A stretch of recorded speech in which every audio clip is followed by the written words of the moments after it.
Hi friends, வணக்கம். நான் உங்கள் ராஜன் போஸ், சினிமா இயக்குனர். எல்லாரும் எப்படி இருக்கீங்க? வெல்கம் டு மை சேனல் எதிர்வாய், அதாவது மாற்றுக் கருத்து. இது 2வது வீடியோ. முதல் வீடியோல மாவீரன் நெப்போலியனோட கருத்துக்கு நான் மாற்றுக் கருத்து சொல்லியிருந்தேன். இப்ப அதை வந்து பாருங்க. இந்த உலகத்தையே உலுக்கிய மாவீரன் நெப்போலியன் சொன்னாரு, நான் இறந்து போன பிறகு என்னை பெட்டியில அடக்கம் பண்ணும்போது என்னோட 2 கைகளும் வெளியே விரிச்சு போடுங்கள். எதுக்குன்னு கேட்டா, நான் எதையும் எடுத்துட்டு போகலையே அப்படின்னு ஒரு கருத்து உலகத்துக்கு சொல்றதுக்கு தான் அப்படின்னாரு. நான் உன்னை கேட்கிறேன், கையில தான் எடுத்துட்டு போக முடியுமா? எங்கெல்லாம் மறைச்சு வச்சு கொண்டு போலாம்.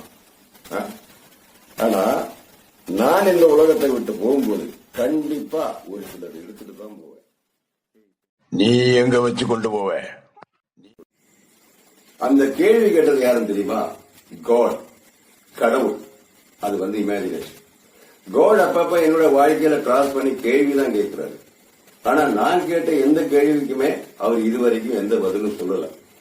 சொல்லுவார், சொல்ல வைப்பேன். ஆமா, இப்ப எந்த கேள்வி கேட்டார் அவரு?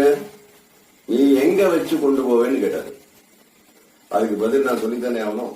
பதில் இதுதான், என் நெஞ்சுக்குள்ள வச்சு கொண்டு போவேன். நீ என்னதான் கொண்டு போவேன்?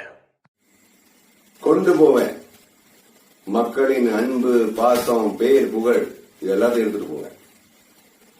ஒரு சில மகான்கள் சொல்லியிருக்காங்க, சில சாமியார்களும் சொல்லியிருக்காங்க, நீ வரும்போது எதையும் எடுத்துட்டு வரல, போகும்போது எதையும் கொண்டு போக போறதில்லை.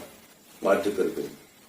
நான் வரும்போது கொண்டு வந்திருக்கேன், என் பெற்றோர்களின் சந்தோஷத்தை கொண்டு வந்திருக்கேன். கொண்டு வந்தது இருக்கட்டும், நீ அவங்களுக்கு துன்பம் தானே கொடுத்திருக்க.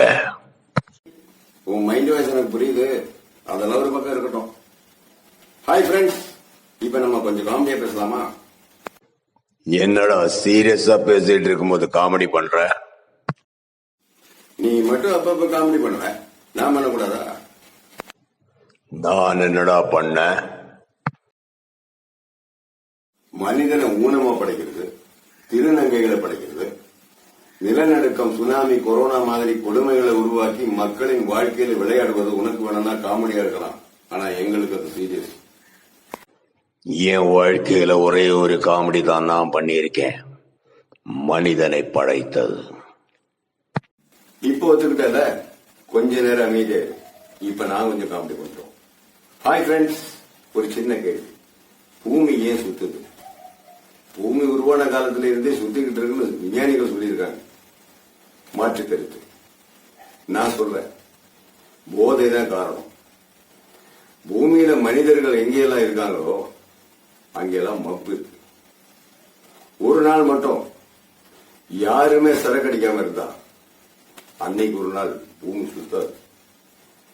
அப்படி ஒரு கான்செப்ட்ல ஒரு பாட்டு எழுதியிருக்கேன், ஒரு டெமோ ஷூட் கூட பண்ணியிருக்கேன். இப்ப பாருங்க.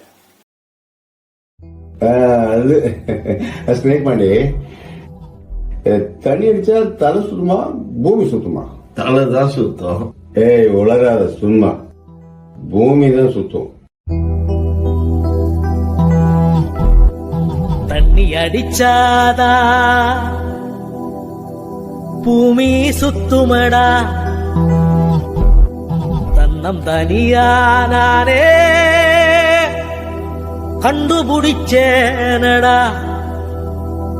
பூமி தானாவே சுத்துதன்னு ஏதோ விஞ்ஞானி சொன்னானடா.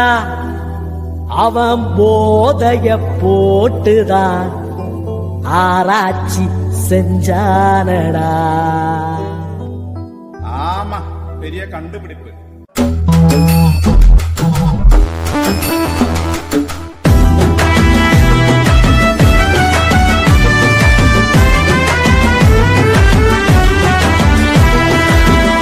தண்ணி அடிச்சாதான் பூமி சுத்துமடா, தன்னன் தனியா நானே கண்டுபிடிச்சேனடா. பூமி தானாவே சுத்துதன்னு ஏதோ விஞ்ஞானி சொன்னானடா. அவன் போதைய போட்டுதான் ஆராய்ச்சி செஞ்சானடா.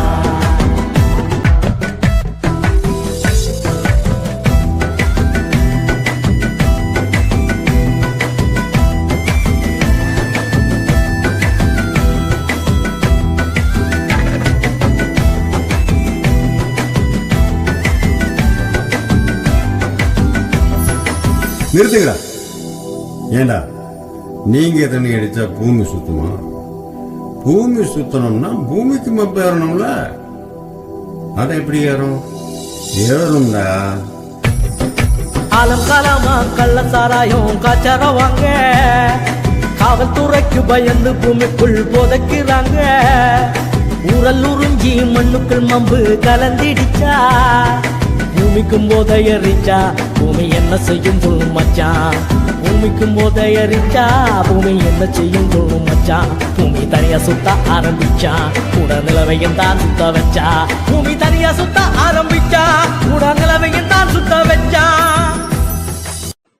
கிழிஞ்சது போ.